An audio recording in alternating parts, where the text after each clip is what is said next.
Luke Pollard, the Shadow Defence Minister. Thanks so much for being on the programme today. It's great to have you. Now, usually with these interviews, I'd start off with policy or the big news stories of the day, but it is the anniversary of the formation of the NHS. So I kind of thought we'd kind of rip the rule book up slightly, because you've had your own experience with the NHS recently, haven't you? I think you went to the GP about a bump on your arm. That's why you first went there, right? It was, yeah. My other half had got a bit annoyed with me that I had a bump on my arm and I didn't know what it was. And he said, you've got to go to your GP and get it sorted out. As it turned out, when I went to the GP, the bump on the arm was just skin doing what skin does. A bump on the arm. Yeah. Exactly. But then there was something on my face. I don't know, they pointed at me, and although in great makeup in Sky News you can't quite see it, I had a bump on my face here. I thought it was a spot. That turned out to be skin cancer.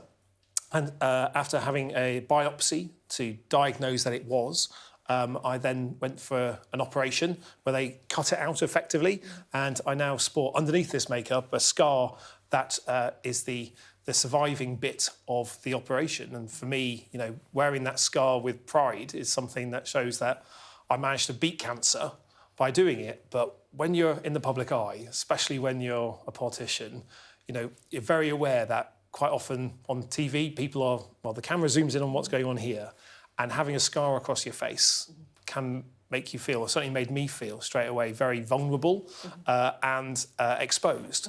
And cancer's horrible. And when you hear that you've been diagnosed with cancer, you think the worst. But having the operation that I did with the NHS, who were just simply brilliant, looking after me at every stage, I think is a good reminder that, you know, you're not invincible. You do need to look after yourself, and especially in the public domain, you should try and model the behaviour. So if there is a bump or lump that you're not certain about, please go get it checked out. I mean, it's great advice. And I have to say, actually, Alexander, our makeup artist, is amazing, but I would never have noticed, to be honest, from you. I know that's maybe not the right thing to say, but you genuinely wouldn't notice at all looking at you. Well, it's actually, when I was on your show a while ago, it was actually one of the first interviews I did after the operation. Yeah. And I was really concerned that people would tweet about what's going on with his face, is there a scar there? And actually, I think being able to be open and honest about that, I think is a really important part of the healing process. But also there's people right around the country for whom having operations on parts of their body that are visible means that they can't hide that away. They can't not tell that story. And I think just being able to talk about it, I think, is an important part of, you know, my healing process, but also hopefully giving more courage to others to be able to do the same. With cancer, it's a word that is really frightening. What happened when you were first told that you did have cancer? You think the worst. I mean, you do. I mean, the sentences after I've got cancer was a little bit garbled in my mind, thinking back on it, because you're thinking, OK, if I've got it on my face, where else could it be? You know, I've only had a biopsy on my cheek. What happens if it's inside me elsewhere? What happens if this is the end? What will happen to my family?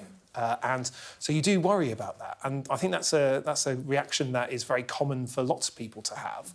I was worried about, you know, what this means for my job, whether I'd have to take time off, because there's only one Member of Parliament for the bit of Plymouth that I represent.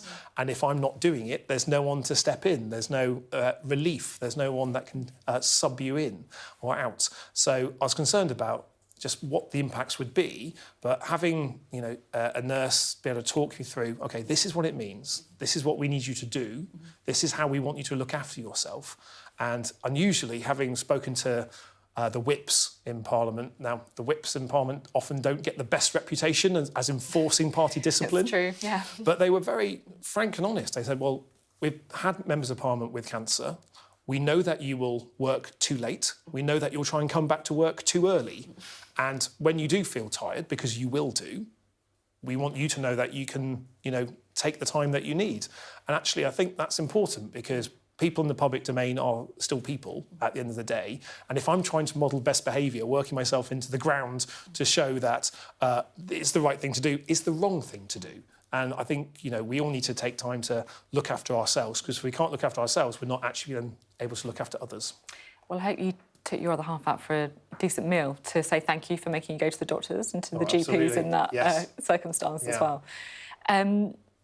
I'm interested to know a bit about how you found your experience with the NHS, because we talk about the NHS an awful lot in the abstract, whether it is waiting times or A&E times, ambulances, etc., funding, budgets. What's your first-hand experience of it like? Well, I've always found the most overriding experience that I've had with the NHS, whether I'm waiting or not, is just the staff. It's the staff that greet you at reception, dealing with a waiting room full of ill and sick people and worried people. The doctors that did the surgery on me, and my surgery was under local anaesthetic, so they were having a chat with me at the same time, them talking about what this operation meant and keeping me calm. And that's the type of work that takes place day in, day out in our National Health Service. And I think when you look at the figures around the people are waiting, there's 7.4 million people on an NHS waiting list, the highest it has ever been. Well, that's a level of figure that is really hard to understand. That's 1 in 7 people. That means in nearly every single family, there's somebody in the country who's waiting on an NHS waiting list. And actually, I'm sure our viewers, if you think about it, there'll be someone that you can think of right now waiting for an appointment. Right? Yeah, absolutely. And the worry that you have when you're waiting about is the issue that you're going in to see a doctor or a nurse about going to get worse in the meantime? Will it be treated? Is it going to be caught early enough? That is, that weighs on you. And it is that kind of stress which is contributing to people not participating in the workforce. One of the reasons that we're not having the growth that we need is because there's so many people who are on a waiting list who aren't able to go back to work or get the treatment they need to, work properly. I'm interested today because, look, we spent an awful lot of time on today talking about how great the NHS is, right, reflecting on it. Is it that great? And do we actually need to start having, I guess, a more honest conversation about the failings of the NHS? I think you can do both. I mean, the NHS, a system that provides healthcare free at the point of need, so you don't have to worry about how much money is in your wallet, is a system that we should be really proud of.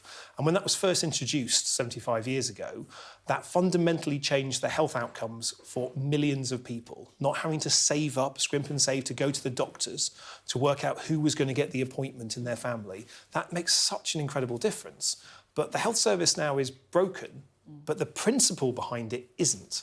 And I think making the clear distinction about NHS should always be free at the point of need. I don't agree, and neither does my party, with charging people to go see a GP or charging someone to go to accident and emergency. I'm not sure how that would work. But should we use the private sector a bit more, do you think? Even if it is free at the point of use? Well, I think using the private sector to help deal with this incredible amount of backlog that we have seems to me an appropriate use of the private sector at the moment. I don't have private healthcare, and the vast majority of the constituents that I represent don't have private healthcare. They rely on the NHS.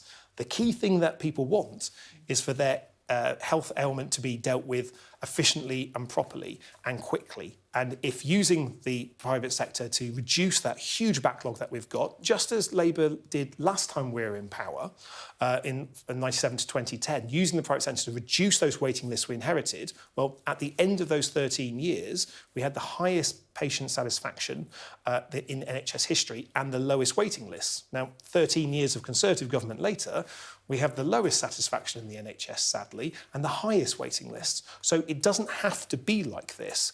But at the end of it, when you're looking at the waiting list, when I'm looking at the figures for my constituency about how many people are waiting for care, well, each one of those is a person. Each one of those is someone like me or my other half or my mum who, like any one of us, we just want the best for them.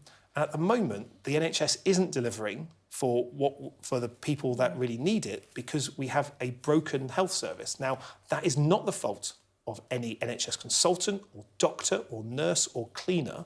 It's the fault of the people who've been running the health service the last 13 years, and that's the government. Well, I mean, I'm sure they would say that there are other issues, just put the other side of the story, whether it's the COVID or whether it's funding as well. Interesting to talk. Thank you so much for sharing your experience with the NHS as well. I think it's really important today actually to reflect on what people's experiences are, and I'm sure there'll be lots of people who have scars in particular who'll be thinking it's been refreshing to hear someone talk about that on TV, so thank you. Thank you. The other story I want to talk to you today is Just Stop Oil at Wimbledon, right? Lots of people will have seen this story. What is your take on this? Do you think that actually they're getting their message across, it's just interrupted a tennis match, who cares? Or do you think actually they might be turning people off by doing this? Well, I'm an environmentalist. I led Labour's environment team for a number of years. I believe that we're in the middle of a deep climate crisis and we've got to take urgent action. I also believe there's not a single extra person who has been convinced of the need for urgent action because of the disruption that Just Stop Oil are causing to people. We need to take people with us to make the case for the urgent action that's required.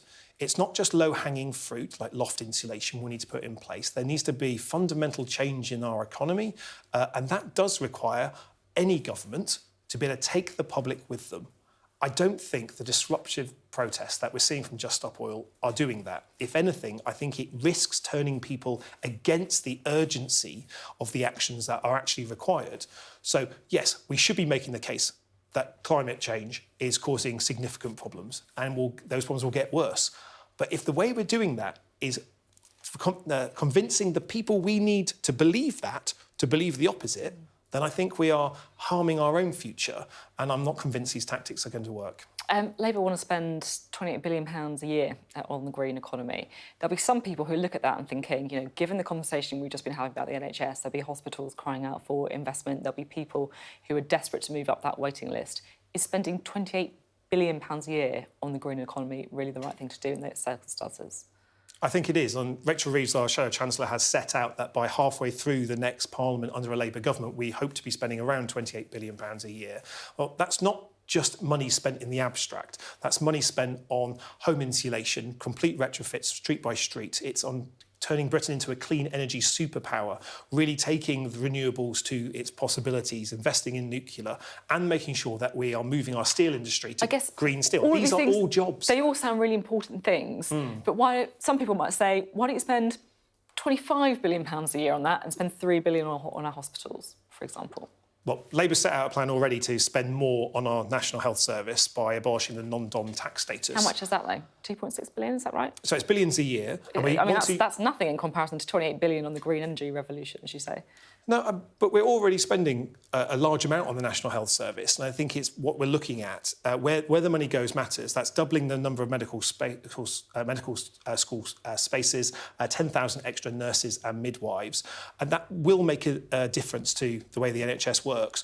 But we can't ignore the fact that if we don't invest in cleaner, greener technologies, not only will we not be able to avert the worst parts of the climate catastrophe that's facing us, we'll also be missing out on the jobs in the green economy of the future, because there will be a country that will be leading on hydrogen. There will be a country in Europe that will be leading on clean energy. Well, why can't that be Britain? And I think we need to be backing ourselves here. There are investors all around the world that want to invest in these new technologies, that want to invest in Britain. I think we should be bolder about standing up and saying, actually, I want those jobs to come to Britain. I want those jobs in the southwest of England, where I represent, looking at how we can decarbonise our energy system, how we can create more highly skilled, decently paid jobs in that process. Now, that's what the £28 billion a year means to me. I know it's an insult that the government keeps throwing around, but actually, I think they're downplaying Britain's future every time they do that. We should be investing in clean, green jobs for the future. This is investing in careers for our children and our grandkids so they can perform in the future and live on a planet that's not in flames. OK, thank you very much. It's been great to have you on the programme today.